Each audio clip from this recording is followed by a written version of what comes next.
What's up, y'all? It's your boy Lil Zack, and I'm only rolling with the motherfucking bombers, G-Mod, BBLB Entertainment, and I came all the way from Philly to pull up a chair with These Are Urban Times. Gang!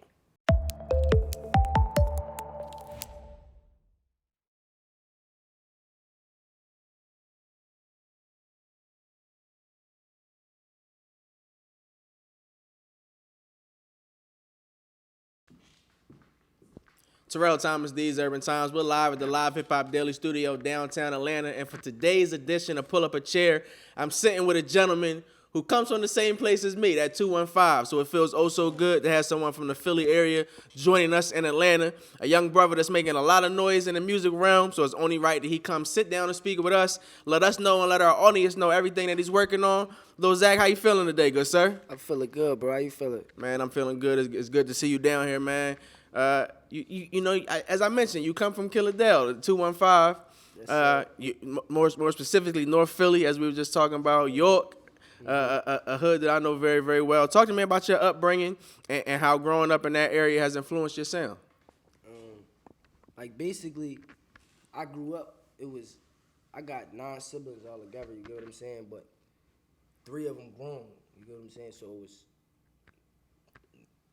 8 of us in one crib, and then my mom and my pop.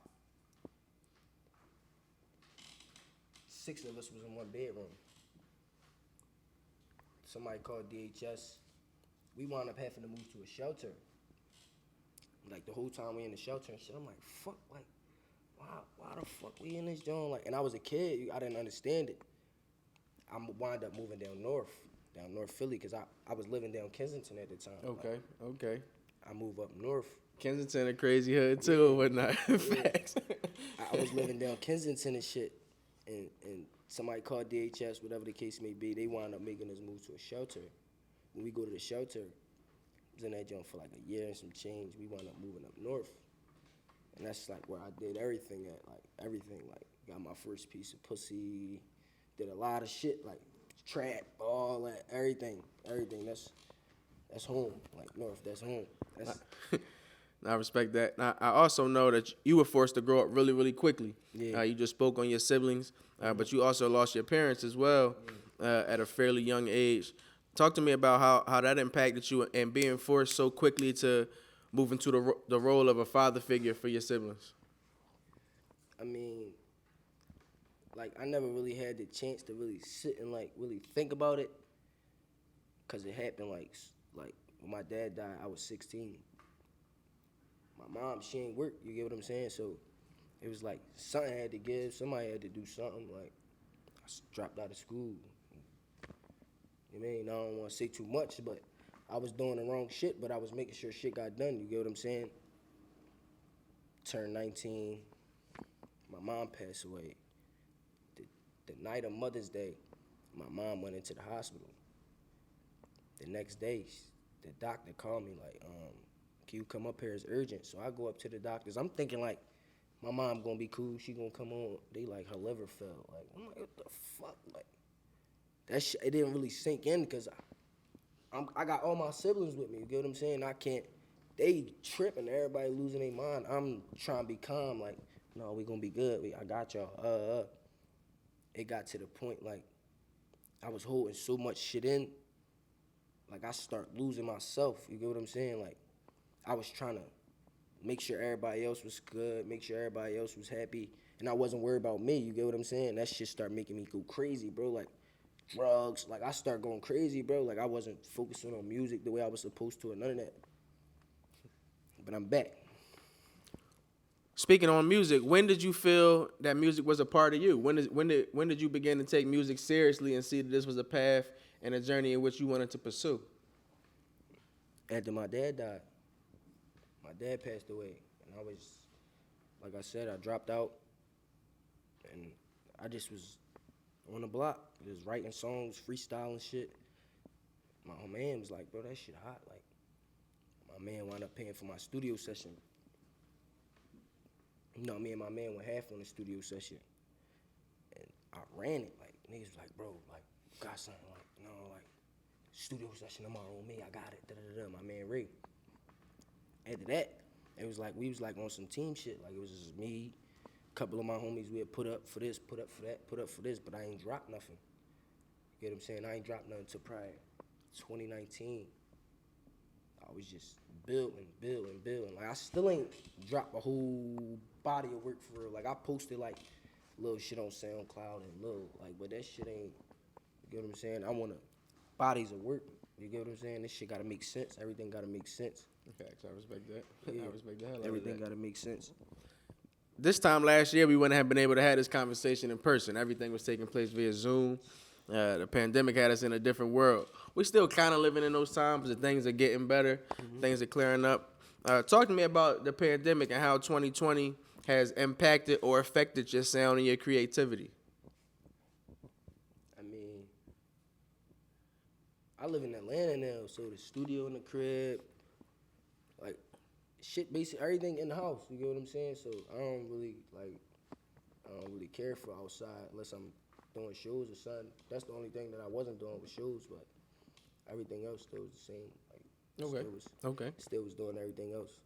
Coming from our hoods and from our area, the sound is very, very different than what you hear. Like, having bars, being lyrical, telling your story is something that people take pride in. And I say with you, the way you tell your story, you give bars and you also kind of harmonize your pain and whatnot. I think that's dope.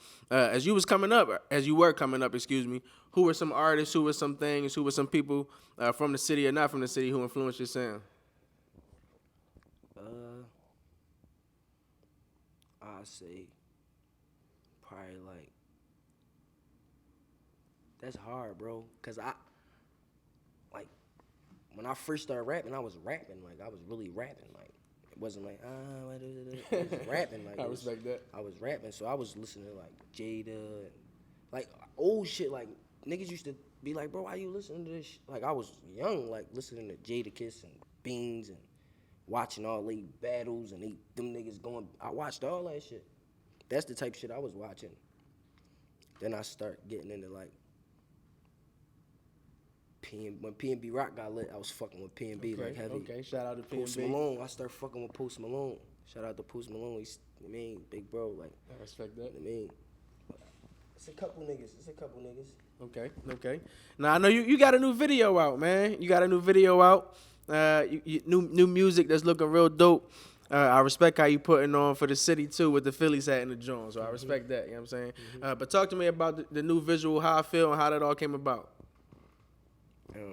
Basically, I did that song for my man. Like, my man too. He booked right now. And like when I was doing the song, I brought my little brother out here, and my little brother was like just looking at me in the booth. Like, I seen him like looking at me through the mirror. How old is he? He 15. Okay. He just looking at me through the mirror, like, and that shit just was like, that shit gave me like adrenaline rush. Like, I'm like, damn, look, bro, like, he's sitting here really paying attention to everything I was doing in there, though. Like, he just looking at me. But I was making a song for my man that's booked, my man too. I mean, my man be home soon, like, niggas know what it is, but free my man. Anyway, my man too, like, I did the song for my man too. He booked right now for some drama, you know what I mean? But it was like, when I was doing the song, it was more so like, I need a deal, like, I need to get out this shit, you get what I'm saying? I need parts, I need in on this shit, you get what I'm saying? Everybody making, I need in, I need a deal, I need $1 million, feel me? And I don't need just one, I just need a couple. Like, sign me for the bag, but don't come at all. Real rap. That's what I be on, bro. I was just like, I was basically venting, like, on shit I feel like when I said, how you feel? I need a deal, and two need a pill. Why they tryna give them wheels? I really, like, meant that shit. Like, my man booked, like, they tryna roof my man. You get what I'm saying?